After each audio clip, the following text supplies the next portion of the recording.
జీవితపు ఆఖరి మజిలీ అయిన వృద్ధాప్యంలో కంటి నిండా కమ్మగా నిద్రపోవటం అనేది ఇవాళ చాలా మందికి తీరని కలగా మారిపోతోంది. హై బీపీ, షుగర్, కీళ్ల నొప్పులు వంటి కుంగదీసే ఆరోగ్య సమస్యలు కావచ్చు, లేదంటే ఒంటరితనం, కుంగుబాటు వంటి మానసిక ఇబ్బందులు కావచ్చు. ఇవన్నీ కంటికి కొనుకును దూరం చేస్తున్నాయి. ఫలితంగా వృద్ధాప్యం చాలా మందికి శాపంగా మారుతోంది. వృద్ధాప్యంలో నిత్య జీవితాన్ని దుర్భరంగా మార్చే నిద్రలేమికి హోమియో వైద్యం చెబుతున్న చికిత్సల గురించి ఇప్పుడు తెలుసుకుందాం.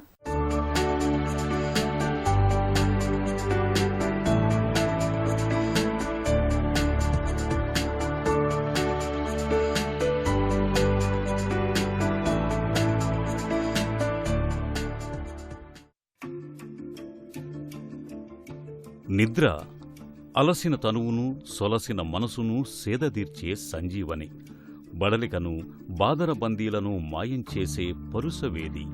అందుకే నిద్రను జీవుల పాలిట కల్పతరువుగా అభివర్ణిస్తారు. నిజమే, మనిషికి గాలి, నీరు, ఆహారం ఎంత అవసరమో నిద్ర కూడా అంతే అవసరం. పగలంతా పడ్డ శ్రమ తాలూకు ఇబ్బందులన్నీ నిద్రించే సమయంలోనే మటుమాయమై శరీరం, మనసు తిరిగి రీఛార్జ్ అవుతాయి. అందుకే మనిషికి కనీసం 6 గంటల నుంచి 8 గంటల దాకా నిద్ర అవసరం. అయితే వచ్చిన చిక్కేమిటంటే, నేటి మన జీవన శైలిలో చాలా మందికి నిద్ర పట్టకపోవటం అనేది ఒక పెద్ద సమస్యగా మారుతోంది. ముఖ్యంగా వయసు పైబడి జీవితపు ఆఖరి మజిలీలో ఉన్న వాళ్లల్లో చాలా మందికి కంటి నిండా కునుకు కరువు అవుతోందన్నది చేదు నిజం. నిద్రలేమి గురించి ప్రముఖ హోమియో వైద్యులు డాక్టర్ పావులూరి కృష్ణ చౌదరి మాటల్లో ఇప్పుడు విందాం. మనిషికి ప్రధానమైనటువంటి అంశాల్లో ఆహారం, విహారం, నిద్ర, మైథునాలు. మామూలుగా పస్తుండి ఏం ఆహారం తీసుకోకుండా 40-50 రోజులు కూడా బతకడం సహజమే, కానీ 20 రోజులు కూడా బతకలేరు నిద్ర లేకపోతే. నిద్ర ఆహారం కంటే కూడా చాలా ముఖ్యమైనటువంటి విషయం. నిద్ర పట్టకపోయినట్టయితే ప్రత్యేకమైనటువంటి ఔషధాలు హోమియోలో ముఖ్యంగా ముందుగా చెప్పుకోదగింది ఎకనైట్, తర్వాత ఆర్సెనికం, తర్వాత బెరైటెకార్, సల్ఫర్, ఫాస్ఫరస్, ఓపియం. ఈ ఔషధాల గురించి చెప్పుకునేటప్పుడు ఎక్కువగా వృద్ధాప్యంలో నిద్ర కానీ కరువు అయినట్టయితే ఈ ప్రత్యేక ఔషధాలుగా చెప్పుకోవచ్చు. ముఖ్యంగా ముందుగా ఆలోచించదగినటువంటి ఔషధం ఎకనైట్. ఎందుకంటే వృద్ధాప్యంలో సాధారణంగా నిద్ర పట్టకపోవటం, తర్వాత ఆందోళనతో కూడినటువంటి కలలు ఇవన్నీ ఉంటాయి. ఇవన్నీ ఉన్నప్పుడు ముఖ్యంగా ఆలోచించదగినటువంటి ఔషధం ఎకనైట్.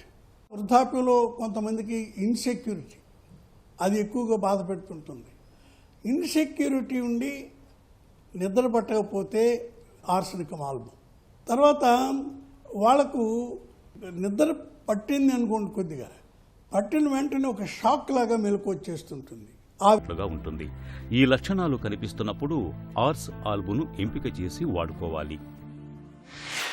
వృద్ధాప్యంలో నిద్ర పట్టకపోవటమే కాకుండా వాళ్ళకి ఒక రకమైనటువంటి మూత్రం మీద కంట్రోల్ ఉండదు, విరోచనం మీద కంట్రోల్ ఉండదు. ఒక రకంగా దాన్ని you can call it old age paralysis. ఈ ఓల్డ్ ఏజ్ పెరాలిసిస్ లక్షణాలు వచ్చి నిద్ర కానీ తక్కువైతే బెరైటెకార్ ఆలోచించాలి. వాళ్లకు ఊరికే చొంగగారుతుంటుంది. తర్వాత నిద్రలో మాట్లాడుతుంటారు, దే టాక్ డ్యూరింగ్ స్లీప్. తర్వాత మనుషులు మానసికంగా మరుగుజ్జులుగా ఉంటారు, తర్వాత శారీరకంగా కూడా మరుగుజ్జులుగా ఉంటారు, నిద్ర పట్టక బాధపడుతుంటారు. ఇది బెరైటెకార్ వ్యక్తుల యొక్క లక్షణాలు. అది నిద్ర పట్టకపోతే వాళ్ళకి అది వాడుకోవాలి. తర్వాత హారిబుల్ డ్రీమ్స్, నిద్రపోతుంటారు, చాలా భయంకరమైన కళ్ళు వస్తాయి, గుండె దడబుడుతుంది, లేచిపోతుంటారు. వాళ్ళకి సల్ఫర్ వాడాలి. వాళ్ళకి చాలా నిద్ర తక్కువ, వాళ్ళకి ఏ పాటి శబ్దం అయినా కానీ వెంటనే మెలకు వచ్చేస్తుంటుంది, చర్మవ్యాధులు ఎక్కువ.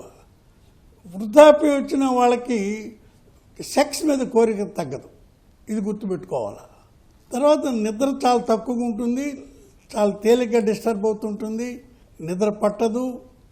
వాళ్ళకి అయితే ఏమిటి అంటే పగలు నిద్ర ఎక్కువగా నిద్ర మొత్తుగా ఉంటుంది. తర్వాత నిద్ర పడుతుంది కానీ వాళ్ళకి తృప్తి ఉండదు. ఇది ఒక రకమైనటువంటి లక్షణం. వీళ్ళకి ఫాస్ఫరస్ ఆలోచించాలి. వాళ్ళకి కళల్లో ఏదో జంతువులు వచ్చినట్టు కరిచినట్టు ఇట్లాంటి కళలు వస్తూ ఉంటాయి. మంటలు, తర్వాత ఏదో నెత్తురు, ఇట్లాంటి భయంకరమైన కళలు వస్తుంటాయి. నిద్ర పట్టినట్టే ఉంటుంది, నిద్ర పట్టదు.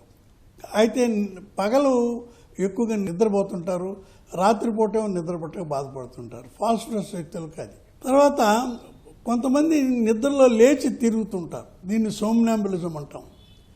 వాళ్ళకి ఎప్పుడో జరిగినటువంటి ఏదో ఒక సంఘటన, ఒక భయంకరమైనటువంటి సంఘటన ఇప్పటికి కూడాను వాళ్ళకి ఇంకా భయం వేస్తూనే ఉంటుంది. కళలు కూడా వీళ్ళకి విచిత్రం. నల్లటి జంతువులు అంటే క్యాట్స్ కావచ్చు, డాగ్స్ కావచ్చు, ఈ కళలతో బాధపడుతుంటారు. బెరైటా కార్బ్ వృద్ధాప్యంలో నిద్రలేమికి మరొక మంచి ఔషధం. బెరైటా కార్బ్ వ్యక్తులకు మత్తుగా ఉంటుంది, కానీ ఒక పట్టాన నిద్ర పట్టదు. ఆకలి ఉన్నా సరిగా తినలేరు. పక్షవాతం బారిన పడిన వాళ్లకి బాగా పనిచేస్తుంది. శారీరకంగా, మానసికంగా దుర్బలత్వం ఉంటుంది. మలమూత్రాదులపై నియంత్రణ ఉండదు. నోటి నుంచి సొంగ కారుతూ ఉంటుంది. నోటితో గాలి పీల్చుకుంటూ ఉంటారు. ఇలాంటప్పుడు బెరైటా కార్బ్ వాడుకుంటే మంచి ఫలితం ఉంటుంది. నిద్రలేమికి మరొక మంచి ఔషధం సల్ఫర్. సల్ఫర్ వ్యక్తులది కోడి నిద్ర. చిన్న శబ్దానికి సైతం ఇట్టే లేచి కూర్చుంటారు. పగలంతా కునుకుపాట్లు పడుతూ ఉంటారు. నిద్రలో ప్రమాదానికి గురవుతున్నట్లుగా కలలు కంటూ ఉంటారు. చర్మ వ్యాధులతో బాధపడుతూ ఉంటారు. దుడుకుదనం పాళ్లు ఎక్కువ. ఈ లక్షణాలకు సల్ఫర్ మంచి ఔషధం. నిద్ర పట్టినా సుఖంగా అనిపించని వాళ్లకి ఫాస్ఫరస్ మంచి ఔషధం. జంతువులు కరిచినట్లు, కాటేసినట్లుగా మంటలు, రక్తంతో కూడిన పీడకలలు వెన్నాడుతుంటాయి. నిద్ర పట్టకపోవడంతో బాధలు ఉద్రేకిస్తుంటాయి. నిద్రలో లేచి తిరుగుతూ ఉంటారు, మాట్లాడుతూ ఉంటారు.